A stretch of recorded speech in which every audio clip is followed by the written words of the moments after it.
বাইরে বেরি করো না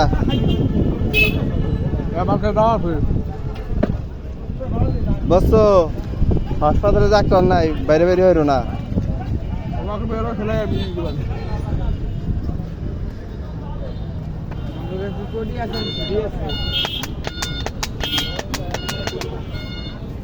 দইনের পাতা তারপর ওইগুলো দিয়ে আলো ভালো হয় না আঙ্কেল